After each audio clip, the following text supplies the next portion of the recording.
how we inhabit as women a sense of, we are always we're watching out, yeah? We're anticipating, and we are thinking of how we might defend ourselves. We think of scenarios. We do what Fiona Vera Gray calls safety work. So we're working all the time, imagining how to keep ourselves safe and the dangers that we might encounter, and we do encounter. And coming into this campus was the first time as a woman I felt able to walk around without that constant sense of vigilance. It was the first time that I felt able to wander the paths at night. It was the first time I was not afraid of the dark, of public spaces in the dark. So that was such a formative experience for me. It's such an important and precious part of growing up for me. And so, since then I went on to do research on gender-based violence and domestic violence of various forms. And I come back here, and in those days all of these forms of violence that was talked about and more existed in those times, and we encountered it, but we didn't talk about it in the ways that we do it now. So I come back here and I do see a sense of perhaps the culture hasn't shifted as much as you'd like it to, but a sense of justice, a sense of entitlement to these spaces is being voiced more and more by women and gender and sexual minorities. So something has shifted in our expectation of occupying this space as equals, though we're very far from doing it. So what I want to do today is talk a little bit about my work on gender-based violence in university communities. And much of this work has been, because I've been in the UK for the last 30 years, or nearly 30 years, a lot of this work has been in the context of UK. And more recently, I've done research on gender-based violence in university communities in the UK. So I want to draw upon some of the ideas from that research and throw it at you and see what you pick and what you make of it in your own context in India, which is something that I'm less familiar with in recent years. The first thing I want to think about is how we might conceptualize gender-based violence in these spaces. And that's something that's really important, because how you frame a problem has great implications for how you might tackle it. And for a long time in the UK and in India, and even now, there are debates about how you frame the idea of gender-based violence, how you define the problem, whether you define it narrowly as physical violence and rape and sexual assault, or whether you might broaden that definition and see and construct the idea of gender-based violence more broadly. And your approach, one or the other, really shapes the kind of responses you might have to this violence, what you see as a problem and what you might think about as solutions to that problem. So, for example, I'll draw upon some academic work, but if you ask me questions, if it seems a little bit, if I need to explain a bit more. So, in the context of rape and sexual violence, for example, feminist Liz Kelly in 1988 wrote a very important book where she talked about the concept of continuum. And she argued, and she did this research on women's experiences of rape, and when she talked to the women, what she found was that a majority of the women that she spoke to, when she began talking to them, they talked about their relationships. But they talked about sexual relations within their relationships, and they didn't necessarily frame it as rape. But as she started talking to them, she opened up spaces for discussions, and these were women who had left those relationships. And gradually, as she started asking them about the nature of their relationships, they would tell her that I never had the space to say no. I could never say no, and so I never said no. Does it mean I never said yes freely? So if you do not have the space to withdraw your consent, does it mean that there was never consent in that relationship? And Liz Kelly started thinking about this and thinking about what experiences of sexual violence look like from the perspective of those who are subjected to them. And she used this concept of continuum, and I find it really useful to think of gender-based violence more broadly. So she argued that what we construct as rape or sexual assault is at one end of the continuum, and we all recognize that, or most of us will recognize that as rape or sexual assault because it involves physical force someone has registered explicitly through their body, through their voice. So most of us will say, oh, that's rape, that's sexual violence. And she argued that on one end of the continuum is what we call that. But she said at the other end of the continuum is what we would think of as consensual sex. And she argued that between the two, there's a connection and there are steps which lead from one to the other. So at that end, you have physical force, you have explicit resistance. One step further is emotional pressure, coercion. The idea, if you are married, if you don't say yes, I will sulk. You are financially dependent on me, and so your life will become difficult. So then there's another step. There isn't explicit sulking, but there's an expectation that this is what marriage means. Or this is what dating means, this is what a relationship is. And you just, I don't know, Valentine's Day was what, yesterday or day before? It's Valentine's Day, I'll take you out for a date. I'm spending money on you for food.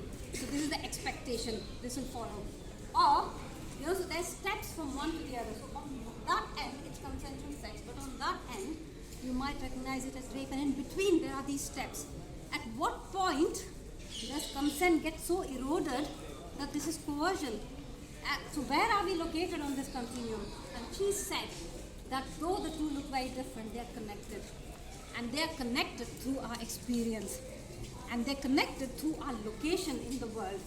So, for someone who's financially dependent on their partner, or in the UK context, for a woman who does not have an immigration status in the UK, yeah, she's on a passport. So in UK, there's a whole law. Migrant women, for example, for the first 5 years, if they marry and come to the UK, for the first 5 years, their passport and their residence in the UK depends on their husband. It's attached to their husband's visa status, so they're very vulnerable during their first 5 years. Yeah. So for those first 5 years, what space does she have to say no? Because she might get, if the marriage ends, she'll come back here. Her family won't accept her. They paid a huge dowry to get her married to NRI. So your social location also shapes that capacity to consent. So it's not just gender, it's gender and all of those others. So that's what she argued, and I find that a really interesting concept to look at gender-based violence. The other thing she talked about, using the same concept of continuum, is how one form of gender-based violence is connected to the other. So on one hand, you have sexual violence, what we all see as violence, rape, sexual assault, physical domestic violence. She argued that those are rarer forms of violence, relatively speaking, and she argued that they are connected in a continuum to everyday forms of sexual violence, everyday forms of domestic violence, everyday inequalities in relationships. Each of them is connected to the other. So, for example, everyday street sexual harassment, or within relationships, the expectation that, say, if you're a couple in the university context, she's going to help you with your homework, with your assessments, and it's always that way. She's the one who's helping you with your deadlines. You're not going to help her with her deadlines because that's what she does. She will run around and secure a seat in the library for you so that when you need to study, you've got a seat reserved for you. You're not going to get up early to set your alarm and reserve a seat for her. So it all flows one way. So all of those different, and at that end, everyday sexual objectification of women, she argued they're all connected in a continuum as well. Because these everyday forms create a cultural context that scaffolds violence that we recognize as harmful. So without, I don't know whether scaffold is a term you use here, you recognize? जैसे नई building बनती है ना, तो उसके सामने उसके ढांचा चारों ओर होता है, और उस ढांचे के बिना वो बिल्डिंग गिर जाएगी, है ना? शुरू में तो उसकी ज़रूरत होती है. So these everyday forms of violence, these cultural contexts are the scaffold. And without that, those rarer forms would not be up there. They would collapse.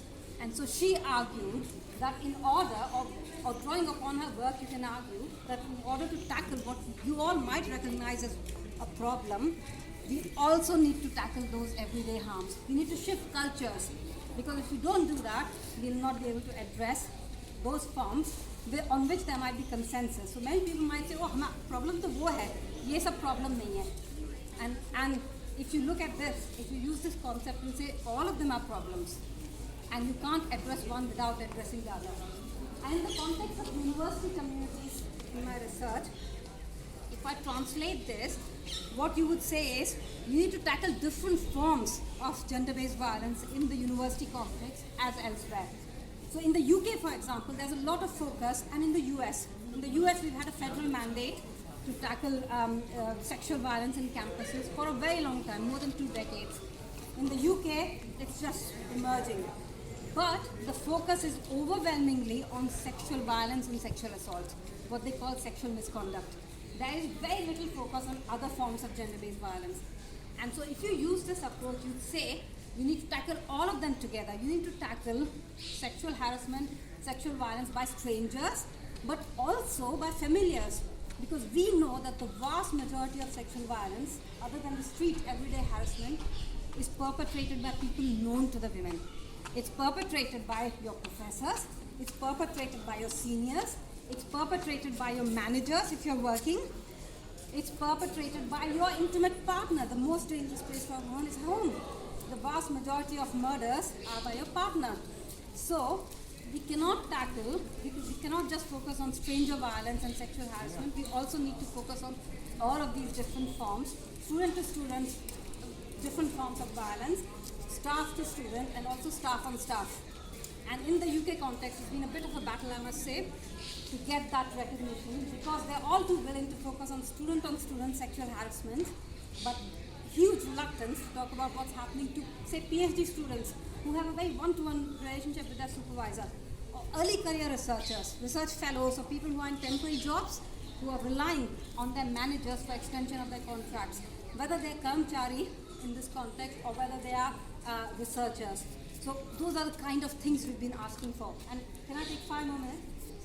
So the other thing that I wanted to talk about is, so once you have this conceptual understanding, you then build on that and think about a wider problem of gender-based violence at all levels of the institutional space that you need to tackle. But then how do you do that? So in the UK, we are in very early stages of looking at university policies. So I've just completed a piece of research and written about it. So what I did was I did freedom of information requests, managed to get university policies from, so there's 133 universities in the UK, managed to get 129 of their policies. So we've got a good, coverage of pretty much all universities. So what we're finding in the UK context is, I'd say 10-15 universities which have robust policies which name gender and gender-based violence, whether it's a sexual harassment, so some of them are very narrow, just focus on sexual harassment. A handful, I'd say 4 or 5 frame it as violence against women or gender-based violence more broadly. Vast majority of policies there are about bullying and harassment. So very degendered policies which don't address the very specific nature of gender and gender-based violence, and that's where we are in the UK. The other thing that's happening in the UK is the majority of the policies, in fact all but 3, don't engage with gender as it intersects with other social relations of power. Because gender on its own isn't the only thing that shapes experiences of violence. It's connected to other things. So in the UK, for example, racism is an everyday reality. Yeah? And in the UK, black women, for example, are constructed in particular ways through the lens of racism. Yeah? Gender is racialized, race is gendered. So constructions of what it is to be an ideal woman are constructions of the white middle class woman as ideal. And in that context, black women, for example, are constructed as sexually promiscuous. So there are particular constructions of black women which mean that when they experience gender-based violence, their accounts are less likely to be believed. They are more likely to be blamed for what's happened to them. And you see it in the criminal justice system. The conviction rates are lower against women from racial minorities. They are lower against women with disabilities, and particularly where women have mental health issues, against poorer women. And in the Indian context, perhaps you can translate that to caste. So constructions of Dalit women will probably very much mirror these racialized constructions that I have encountered in the UK. In the Indian context, I think ethnicity also plays a role. Constructions of women from the Northeast, for example, there are particular constructions. So gender intersects with ideas of ethnicity to construct women from the Northeast in particular ways, as promiscuous, as Western, whatever that means. And therefore, will their accounts be believed? Will they have the space to make a complaint? Who, you know? And so those factors become very important. And once you recognize that, then you think of what can be done through institutional policies and what cannot be done through institutional policies. So in the UK, we are fighting for institutional policies, but I'm very wary of that fight because I know from my experience in the UK that laws and policies, and we're going to talk about that, they are really important because they signal the institution's readiness to accept that this is a problem and to offer the protection that exists through institutions for victims. But I would argue they are necessary, but they are far from sufficient. They are not sufficient for tackling gender-based violence. They're necessary but not sufficient. Because in the UK and US, where we've had this for 20 years, less than 5% of victims go to institutions and register complaints. So they're necessary. You absolutely need them, but you need far more than them. They're the starting point because the vast majority of victims don't go to them. They don't go to them because we have very dominant cultures of victim blaming, there and here. So the first question that will be asked is, what were you doing with this person? What were you doing in that relationship? If you're reporting domestic violence within a relationship, why were you out at this time? So it's the victim on whom the spotlight is turned in all institutional processes, whether it's at universities or the level of the state, whether it's here, whether it's in the UK or the US. And so these processes have limited use, but they're necessary. Something you need to go beyond them. And you need to think about tackling. If you want to tackle these issues, start from the institutions, but you go much further beyond. Also because in the UK, we are now at a very beginning stages of a mandate, central mandate from the government saying that we need to have, all universities need to have policies. We don't have any such mandate now. US has a mandate, you have a mandate, India has a mandate. But from my research, I'm worried about whether this mandate, if this mandate comes about, what will it require? Because there are 10 or 15, 14 universities which have really robust policies now. And what they have, the mandate might cast the bar, set the bar lower than those policies. So I'm worried that if we have a central mandate, universities which have had progressive policies will actually regress. Because instead of continuing with that, what they will say is, oh, we just need to do this bare minimum. So we will actually retreat. I suspect we will retreat. And what also is a problem with the policies is, even if they focus on gender explicitly, a lot of them ignore other intersections of social relations of power. They see gender in itself. So these policies will not be equally accessible to other marginalized groups of women, where gender intersects with other inequalities. So there will be, the people who manage to access these policies will not represent everyone who experiences these forms of violence. And we know that it's a very costly, going through these processes are very costly. They take a lot of time, and you incur a huge cost to your personal self when you go through it. And so while it's really important that they exist for those few who want to go through it, to shift those cultures, to have some level of accountability, I think ultimately they have to be part of a broader package of solutions. And key to that is naming and recognizing as gender-based violence a broader set of harms, and then thinking of how might you shift the culture, because once you name and recognize that, you create a culture which tackles the whole end of the continuum and not just that. So you tackle it from everyday jokes, from everyday comments, all of that, to everyday sexual objectification. You start from there and not just focus on that. So I won't take too much more of your time and hand you over.